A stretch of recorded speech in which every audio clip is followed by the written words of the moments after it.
Welcome to India. और आज हम करेंगे ज्योग्राफी का सेकंड चैप्टर भारत के भौतिक स्वरूप।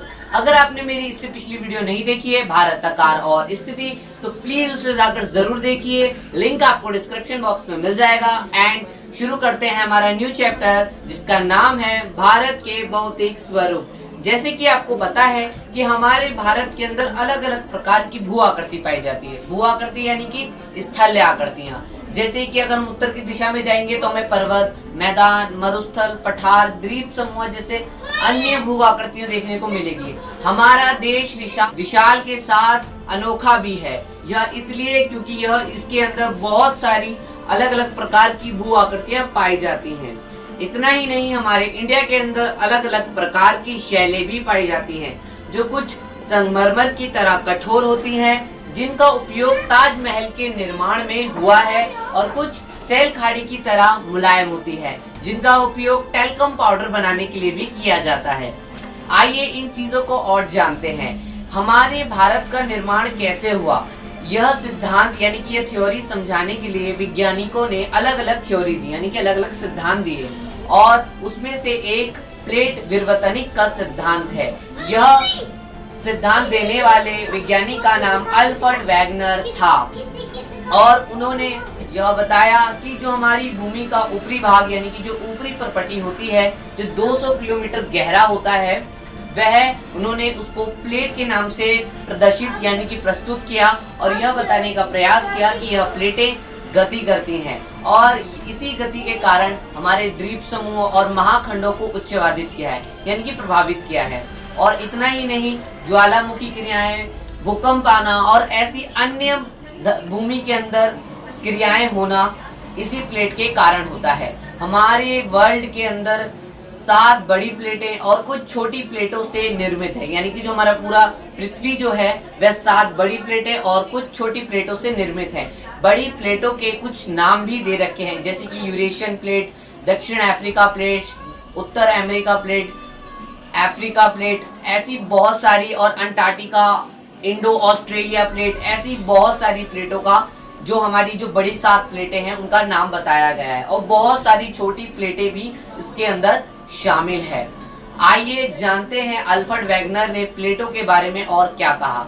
उन्होंने कहा कि यह प्लेटें गति करती हैं। यह गति 3 प्रकार की करती हैं। उन्होंने नाम बताया अभिसारी परिसीमा, अपसारी परिसीमा, रूपांतर परिसीमा। उन्होंने इसको और विस्तार में बताया कि अभिसारी परिसीमा वह गति होती है, इस गति के अंदर जो प्लेटें होती हैं वो एक दूसरे के समीप आ जाते हैं, यानी कि करीब आ जाती हैं, और जो भारी प्लेट होती है वह भूमि के अंदर चली जाती है, और जो हल्की प्लेट होती है वह उसके ऊपर चली जाती है, जिस कारण हमारे पर्वतों का निर्माण होता है। इस प्रकार की स्थिति में पर्वतों का निर्माण होता है। दूसरी गति जिसका नाम है अपसारी गति, इसके अंदर जो प्लेटें होती हैं वो विपरीत दिशा में चली जाती हैं, जिस कारण झीलों का निर्माण होता है। इसके अंदर 2 संभावनाएं होती हैं, या तो वह झीलों का निर्माण करती है, नहीं तो ज्वालामुखी क्रियाएं होती है। ज्वालामुखी क्रियाएं जब होती है जब भूमि के नीचे यानी कि जो धरती के नीचे लावा हो, यानी कि जब ऊपरी परपटी कमजोर, जो उसके नीचे जब लावा ही होता है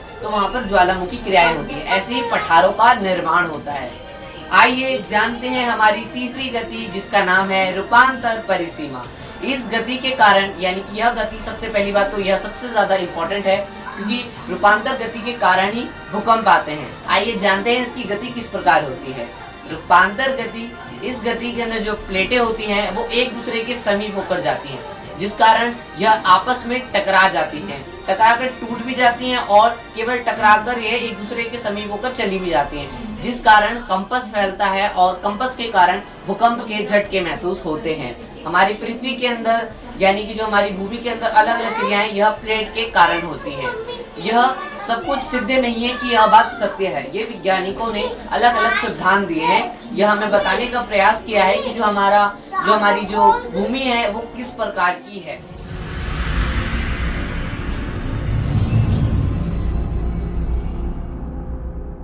जानते हैं हमारे इंडिया के बारे में। क्या हमारा भारत जो उत्तरी गोला अर्थ में स्थित है, क्या पहले के समय में भी यह उत्तरी गोला अर्थ में स्थित था? आइए यह जानते हैं।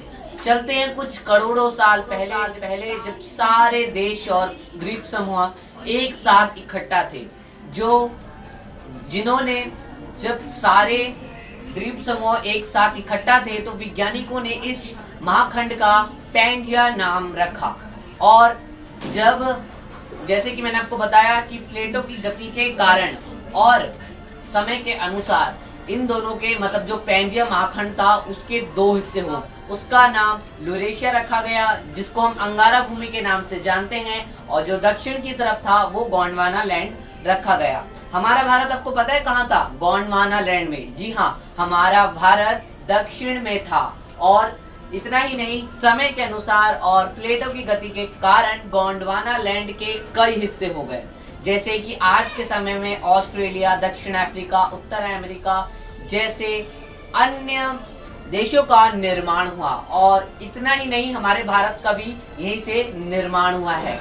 जब हमारा भारत गोंडवाना लैंड यानी कि दक्षिण की तरफ जब था तो वह जब यूरेशियन यानी कि जो बड़ी प्लेट से टकराने वाला था तो रास्ते में ही जब वह जल के द्वारा जब वो जा रहा था तो वहां पर ज्वालामुखी क्रियाएं हो रही थी और हमारा जो भारत था वो उसके ऊपर से गुजरता है, जिस कारण हमारे जो दक्षिण की साइड में आज जो पठार बने हैं इसकी वजह से हमारा जो भारत था उसके ऊपर भी ज्वालामुखी क्रियाएं होने लगी थी, जो आज के समय में पठार के रूप में स्थित है हमारे दक्षिण की तरफ। और जानते हैं हम अपने इंडिया के बारे में, हम जब हमारी यूरेशियन प्लेट से जब हमारा भारत जब टकराया तो अभिसारी गति के कारण, हाँ जी हाँ, अभिसारी गति के कारण वह हमारे पर्वतों का निर्माण हुआ। कैसे, आइए जानते हैं। जब गोंडवाना लैंड से जब हमारा इंडिया बाहर निकल गया था और यूरेशियन प्लेट से जब टकराता है तो अभिसारी गति के कारण जो हमारे इंडिया का जो भारी भूमि थी वह धरती के नीचे चली जाती है और जो यूरेशियन प्लेट की जो हल्की प्लेट होती है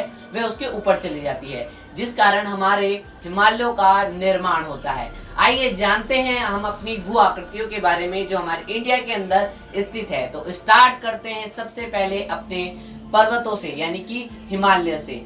ग्रेट, जानते हैं उत्तर की दिशा में हमारे हिमालय मुख्य रूप से नव निर्मित है, क्योंकि यहाँ पर जो पर्वतों की जो ऊंचाई है वो निरंतर सालों यानी कि जो वर्ष हैं वह निरंतर बढ़ते रहते हैं, और इससे हमें यह पता चलता है कि यह नवनिर्मित है। यहाँ पर बहुत सारे पर्वत गिरते रहते हैं और नए बनते रहते हैं।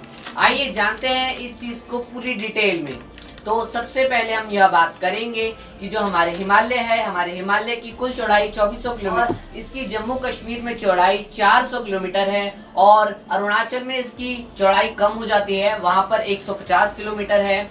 और हमारे हिमालय को मुख्य रूप से 3 रूपों में विभाजित किया गया है, यानी कि 3 भागों में विभाजित किया गया है। सबसे पहले महान हिमालय जिसे हम हिमाद्री के नाम से भी जानते हैं, दूसरा निम्न हिमालय जिसे हम मध्य हिमालय और हिमाचल हिमालय के नाम से भी जानते हैं, तीसरा जो पर्वतों की बाहरी हिस्सा है उसे हम शिवालिक के नाम से जानते हैं। आइए इसको और विस्तार से जानते हैं। महान हिमालय जिसे हम हिमाद्री के नाम से जानते हैं, यहाँ पर सबसे ज्यादा ऊंचे पर्वत पाए जाते हैं और यह पर्वतों की मुख्य श्रेणी है और ये पूरा साल बर्फ से ढके हुए रहते हैं। यहाँ की पर्वतों की औसत ऊंचाई 6000 मीटर होती है और पर्वतों की औसती चौड़ाई 150 किलोमीटर से 400 किलोमीटर के बीच होती है, यानी कि जहाँ की जो इनकी चौड़ाई है वो 150 किलोमीटर से 400 किलोमीटर की बीच होती है। दूसरा जिसको हम निम्न हिमालय और मध्य हिमालय और हिमाचल हिमालय के नाम से भी जानते हैं, यहाँ की पर्वतों की ऊंचाई महान हिमालय के तुलना में कम होती है। यहाँ की पर्वतों की औसती ऊंचाई 4700 से 4500 के बीच होती है, यानी कि जो इनकी औसती ऊंचाई जो होती है वो 4700 से 4500 मीटर के बीच होती है और यहाँ के पर्वतों की औसती चौड़ाई 50 किलोमीटर होती है। तीसरा जो शिवालिक है, यह पर्वतों की सबसे बाहरी हिस्सा है, यानी कि बाहर की तरफ पड़ता है, इसलिए हम इसको बाहरी हिस्सा कहते हैं।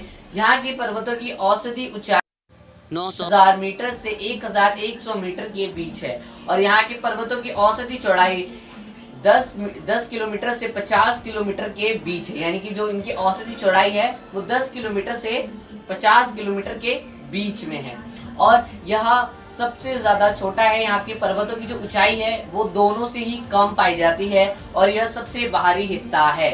आइए इसको और नदियों और घाटियों के आधार पर भी इनको विभाजित किया गया है। आइए जानते हैं कैसे। पहला, सिंधु नदी और सतलुज नदी के बीच में जो एरिया होता है उसे हम पंजाब हिमालय कहते हैं, और जो सतलुज और काली नदी के बीच में जो एरिया होता है उसे हम कुमाऊं हिमालय कहते हैं, और जो काली नदी और तीस्ता नदी के बीच में जो एरिया होता है उसे हम नेपाल हिमालय कहते हैं, और जो तीस्ता और देहात के बीच में जो एरिया होता है उसे हम असम हिमालय कहते हैं। और हमारा हिमालय पूर्व की तरफ उत्तर से दक्षिण के बीच में जो नदी से बिल्कुल जुड़ता है वहां पर उसे पूर्वांचल कहते हैं। ये इंडिया की सबसे बड़ी बाउंड्री बनाती है जिसको हम पूर्वांचल के नाम से जानते हैं। दूसरी भू-आकृति जिसका नाम है उत्तरी मैदान, यह पर्वतों से नीचे की तरफ पड़ता है। यहाँ गंगा, सिंधु, ब्रह्मपुत्र जैसी नदियों से निर्मित है। और इतना ही नहीं, इसका पूरा एरिया जलोढ़ मृदा से बना हुआ है। जलोढ़ मृदा यानी कि उपजाऊ मिट्टी से बना हुआ है, जो हमारे पर्याप्त जलवायु और उपजाऊ मिट्टी के कारण अत्यधिक कृषि का अत्यधिक उत्पादक होता है। यानी कि यहाँ की जो मिट्टी है और यहाँ की जो जलवायु है वो पर्याप्त मात्रा में है, जिस कारण यहाँ पर सबसे ज्यादा खेती बाड़ी की जाती है। और इसको 4 भागों में विभाजित भी किया गया है, जिसका नाम भाबर, तराई, भांगर और खादर है। आइए इसे विस्तार से जानते हैं। सबसे पहले, जब नदियां पर्वतों के द्वारा आती हैं तो वह अपने साथ कुछ अवशेषों के साथ आती हैं, यानी कि कुछ कंकड़े लेकर आती हैं, जिसके कारण जब सारे कंकड़ धीरे धीरे आगे की तरफ जाते हैं तो वो एक जगह इकट्ठा हो जाते हैं, और जिसकी वजह से जो नदी होती है वो उसके नीचे ही नीचे बहती रहती है, और इसे हम भाबर कहते हैं। जब नदी उससे आगे बढ़ती है, जब मैदानी इलाके में पहुंचती है तो बिल्कुल मैदानी इलाका होता है, वहां पर कुछ भी कंकड़ वगैरह नहीं होते हैं, बिल्कुल वो सिंपल सा जो होता है वैसा एरिया में जब पहुंच जाती है तो नदी जो होती है वह उस मिट्टी के अंदर घुल जाती है। यानी कि जो सबसे ज्यादा जो पानी होता है वो मिट्टी के नीचे होता है और कम मात्रा में ऊपर होता है, जिसकी वजह से वहाँ पर दलदली मिट्टी हो जाती है, और इसको हम तराई कहते हैं। यानी कि जहाँ पर दलदली मिट्टी हो जाती है नदी के कारण। और जब नदी बरसात के मौसम में सीधी सीधी बहती रहती है, यानी कि जब अपना कैप्चर करके जितना उसको बहना होता है वह उसके हिसाब से चलती रहती है, लेकिन जब बारिश का मौसम नहीं होता तो वो धीरे धीरे सूखने लग जाती है और वह एक पतली सी धार में बहने लग जाती है। जैसे कि आप यहाँ पे देख सकते हो, जहाँ से नदी नहीं बह रही है वहाँ पर एक नई मिट्टी है, और जहाँ पर नहीं बह रही थी वो तो पहले से मिट्टी थी, यानी कि जो पहले से जो मिट्टी थी उसे हम भांगर कहते हैं, और जो नई मिट्टी जो निकली है उसे हम खादर कहते हैं। जैसे कि आप देख सकते हो कि जो भांगर है वो पहले से ही मौजूद था, जो पुरानी मिट्टी थी, और जो खादर है वो हर साल नया बनता रहता है। जब पानी जब सूखता है तो वह हर साल नया बनता रहता है, क्योंकि जब बरसात का मौसम आता है तो वो वापस बढ़ जाती है, और जब बरसात का मौसम नहीं होता है तो वो वापस छोटी हो जाती है। हमारे उत्तरी मैदान का पूर्ण विस्तार 7 लाख वर्ग किलोमीटर है और इसकी लंबाई 2400 किलोमीटर है, और यह तकरीबन 240 से 320 किलोमीटर चौड़ा है। आइए जानते हैं प्रायद्वीपीय पठार। दक्षिण की तरफ प्रायद्वीपीय संख्या जहाँ पे दी जाती है वहां पर हमारे प्रायद्वीपीय पठार स्थित हैं। जैसे कि मैंने आपको बताया था कि जब हमारा इंडिया गोंडवाना लैंड का हिस्सा था और जब वह गोंडवाना लैंड से अलग हो गया, तो जब हमारा इंडिया यूरेशियन प्लेट से टकराने वाला था उससे पहले ही एक रास्ते पर ज्वालामुखी क्रियाएं हो रही थी, यानी कि ज्वाला फ्लो हो रहा था, और हमारा इंडिया उसी के ऊपर से जाता है, जिसकी वजह से हमारे इंडिया के अंदर भी ज्वाला फ्लो होने लगा। और आज के समय में वह प्रायद्वीपीय पठार स्थित है। जो हमारी ज्वालामुखी क्रियाएं हुई उस ज्वाला ने लेज बनाना शुरू कर दिया और वह धीरे धीरे ठंडा होने लगा, यानी कि जो हमारा ज्वालामुखी क्रियाएं हुई और उसमें से जो लावा निकला और वह समय के साथ साथ ठंडा होने लगा, और इसी की वजह से हमारे प्रायद्वीपीय पठार निर्मित हुए। आइए जानते हैं हमारे प्रायद्वीपीय पठार को डिटेल में। तो आइए स्टार्ट करते हैं इसे। तो सबसे पहले यहाँ पर 3 महत्वपूर्ण नदियां बहती हैं, जिसका नाम चैंबल, सिंध और बेतवा नदी है। आइए इसे डिटेल में समझें। नर्मदा नदी बीचों बीच है, इसके ऊपर जो एरिया है उसे हम मध्य उच्च भूमि कहते हैं, और जो नीचे होती है उसे हम दक्कन का पठार कहते हैं। सिंध और बेतवा नदी है, उसकी डायरेक्शन दक्षिण पश्चिमी से उत्तर पूर्वी तक है। इससे हमें पता चलता है कि जो हमारी जो पठार है उसकी डायरेक्शन किस तरीके से है, और ऐसे बहुत सारे इंपॉर्टेंट रीजन्स हैं जिसे कि हम यह जान सकते हैं कि जो हमारे प्रायद्वीपीय पठार हैं वो किस प्रकार के हैं और किस तरीके से बने हुए हैं। और हमारे पठार के पूर्वी हिस्से को बुंदेलखंड और बंगेलखंड के नाम से जाना जाता है। और इतना ही नहीं, इसका पूरा एरिया पुरानी चट्टानों से निर्मित है।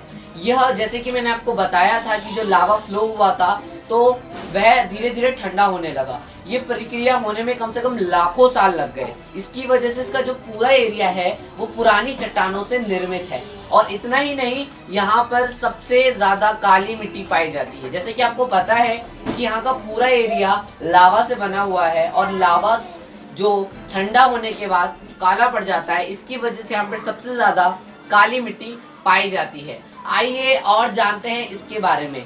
यहाँ पर बहुत सारे प्लेटोज हैं, जैसे कि बुंदेलखंड, मालवा प्लेटो और यहाँ पर छोटा नागपुर प्लेटो भी है।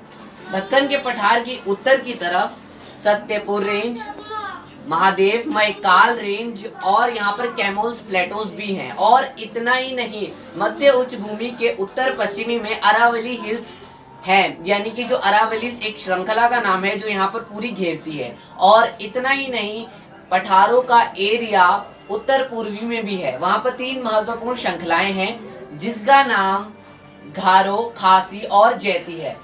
जो पूर्व है, पूर्वी की तरफ जो पड़ता है उसे हम पूर्वी घाट कहते हैं, और जो पश्चिम की तरफ पड़ता है उसे हम पश्चिमी घाट कहते हैं। पूर्वी घाट पश्चिमी घाट से थोड़ा छोटा है। पश्चिमी घाट की पर्वतों की औसती ऊंचाई 900 मीटर से 1600 मीटर के बीच है और पूर्वी घाट की औसती ऊंचाई 600 मीटर है। और जो पश्चिमी घाट की सबसे ऊंची श्रृंखला का नाम अनामुड़ी है और इसकी औसती ऊंचाई 2695 मीटर है। और पूर्वी की तरफ सबसे ऊंची श्रृंखला का नाम महेंद्रगिरी है, इसकी औसती ऊंचाई 1501 मीटर है। आइए जानते हैं हम अपने मरुस्थल के बारे में। यहाँ पर पश्चिमी की तरफ अरावली हिल्स हैं जिसे यहाँ पर थार के नाम से जाना जाता है। जैसे कि हमने पठार के अंदर जाना था कि पठार की पश्चिम की तरफ रेगिस्तान से वह मिल जाता है और वह यहाँ पर अरावली हिल्स हैं।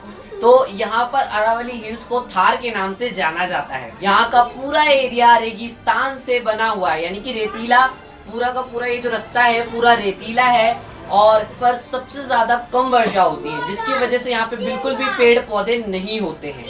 और इतना ही नहीं, यहाँ पर हर वर्ष कम से कम 150 किलोमीटर से भी कम वर्षा होती है। यहाँ पे सबसे ज्यादा कम वर्षा होती है जिसकी वजह से यहाँ पे टीले से, यह पूरा एरिया टीले से बना हुआ है। टीले यानी कि जैसे कि हमने पठार और पर्वत के बारे में जाना, वैसे ही यह रेगिस्तान के छोटे छोटे पर्वत होते हैं। जैसे कि आप देख सकते हैं आपके अपने सामने, ये टीले कहलाते हैं। इसलिए ये पूरा एरिया जो होता है वह टीलों से बना हुआ होता है। और यहाँ पे सबसे ज्यादा कम वर्षा होती है, आपको ध्यान में रखना है।